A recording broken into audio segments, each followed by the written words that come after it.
Good morning and welcome back to Planet Althistory. Today we are going to discuss what if the US and the USSR collapsed at the end of the Cold War.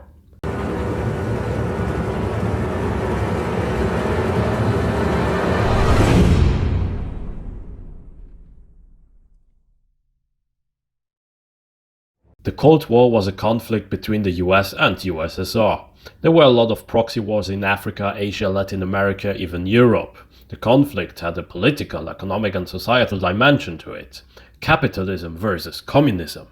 But we all know that some countries, Yugoslavia, Albania, China, etc., they didn't play by the same rules.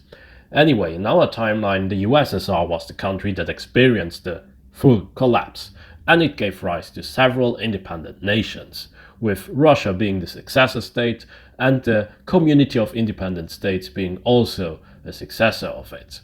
The US, in the meantime, expanded the sphere of influence considerably. NATO got many more members. Germany reunited. The EU is nowadays as big as it is because of the collapse of the USSR and the Soviet troops pulling back home, and so forth.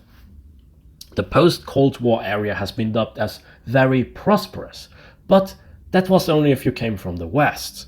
Russia had Chechnya, Africa suffered from a lot of political instabilities, there were civil wars, there were a lot of famines. Even Japan wasn't that prosperous anymore because they had the lost decades. And Latin America saw a few issues here and there as well. Prosperous is thus a very controversial take. The US had a better economy, was more uniform in a way, or culturally and linguistically united. Politically, the two main parties weren't that far away from each other, unlike today, and in general, the US had no real reason of having a collapse like the USSR did. But even the US was flawed, of course. It wasn't a perfect country. The Vietnam War wasn't popular, of course. President Nixon and Watergate were a thing. Several periods of high inflation and the end of the Bretton Woods system. Unemployment became a problem too. And of course the stagflation, as it was called in the 80s. The USSR was still worse and had to collapse, not the US, which may not be in an optimal shape right now, but still has a lot of power nonetheless. So what if all of that changed? What if the US and the USSR collapsed at the end of the Cold War? As for the USSR, nothing would change at all. The US, however, needs many more changes. So the first one is that the Vietnam War would continue until the US would win. I know some people would argue that the US could never win Vietnam, and others say that the US was very close from winning. In that logic, let's just assume they win the Vietnam War and they get bold enough to intervene in more countries, mainly Cuba for instance. That was really a pain in the ass. And they could also win in Cuba, but it would alienate the US from the rest of the world, from several voters, and a lot of money would be spent on military adventures, operations. Additionally, let's just assume that Nixon would handle the inflation badly, assuming also that he would still get elected. He would then not end the Bretton Woods system and even not accept the consequences of the Watergate scandal. The average American would become poorer, have less confidence in their government, the economy would worsen, unemployment would go through the roof, and the stagflation would get even worse, while the US would still spend more and more on the defense budget. Why would the economy get worse? Well, because many more countries, they were alienated from the US and they would perhaps even join the blockade that the Arab states would do at some point. There could be a reformer. We could have some Gorbachev-like figure rising within the US, but even then it would be too late. And some states, they would already form internal alliances within the US. But after seeing the collapse of the USSR, these states, they would try to take matters in their own hands. Alaska would leave the US and ask to join Canada. That would be the easiest thing for them to do, because an independent Alaska would just not be doable. Hawaii could get independence. Puerto Rico as well. California would also leave the US, Texas as well, and Utah as well, with some states around it that were very conservative and that could somehow follow the type of Mormonism that Utah mainly has. Florida would also have a certain potential to leave the Union, maybe even Louisiana and perhaps even Alabama. It is very difficult to speculate which other states would also get independent, but I would not say that it is impossible for many more states to follow. Of course, there are also several territories like the Guam Islands, but I will now not talk about each and every territory, but we could assume that these territories too would either join other states that already exist, become an autonomous part of another state, or maybe even try to experiment with their own independence. The states wouldn't declare independence per se, those that we know as states within the US, but as I said before, they would take matters in their own hands. So they would take more charge over time, over specific competences that they have, over certain fields, maybe other type of policies that would be implemented by them. The independence of Lithuania is vastly different than, let's say, a potential independence of Texas. Lithuania already is very different from everything that the Russians are in Moscow. Lithuania has another language, culture, tradition. While, yes, Texans, they may sometimes seem a little bit different to the outside world, they also have a very strong regional identity. But they still see themselves as Americans, and most of the Texan people, they don't want to be an independent Texas. No. Their independence in this scenario that we are discussing right now would just be a product of the circumstances that would be happening. The US wouldn't see a war within their own borders. There wouldn't be also people saying that they are now not Americans anymore, but that they are Texans or Californians and whatnot. Maybe some people would, but the majority would not.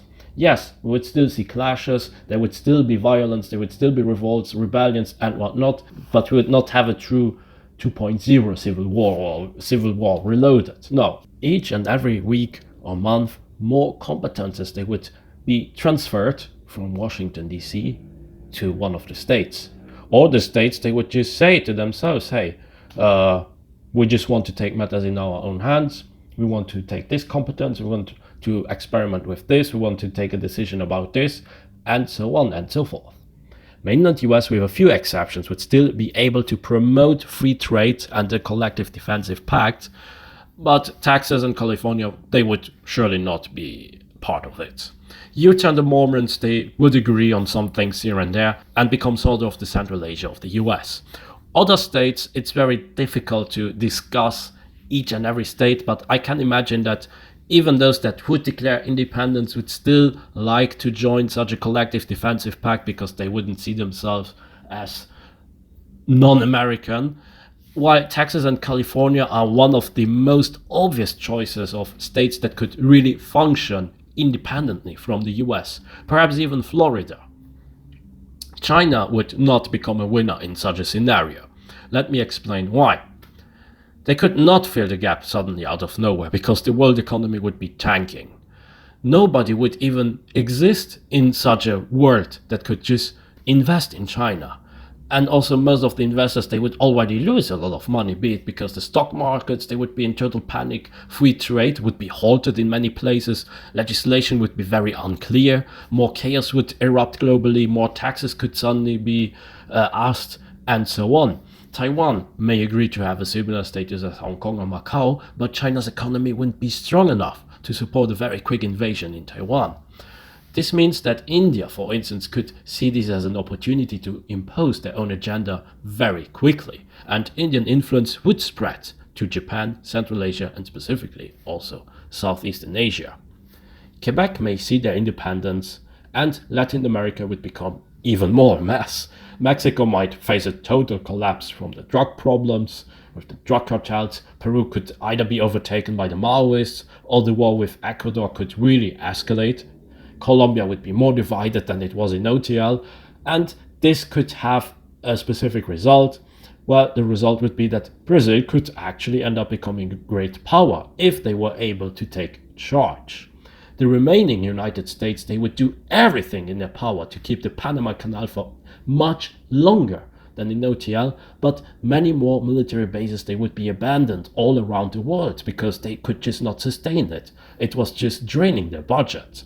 NATO and the Warsaw Pact, they would be not really dissolved, but they would just be created into something else. So we would have the Collective Security Treaty Organization, headed by Russia, and then some type of European alliance.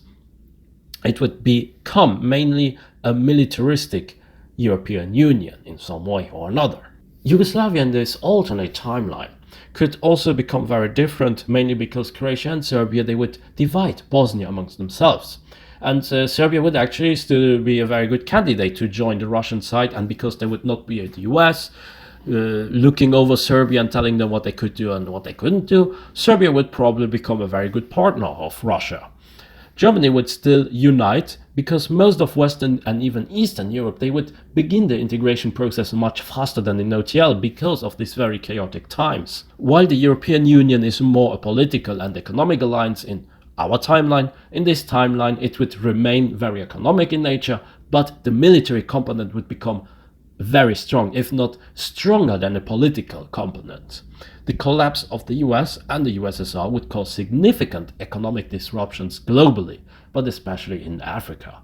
Many developing countries that relied on aid from the superpowers, they would face economic challenges, and it is very likely that local competition for resources and money would at first get out of control.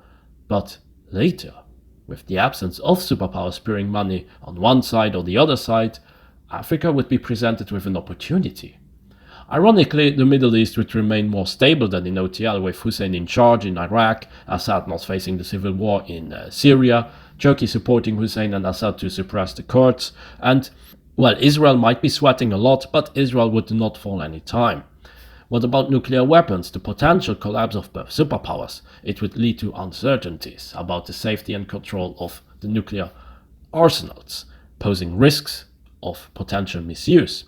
So it is possible that in this alternate timeline we would have Texas with nuclear weapons, for instance, while California would abandon nuclear weapons or just return them to the US, similar to what Ukraine did with Russia.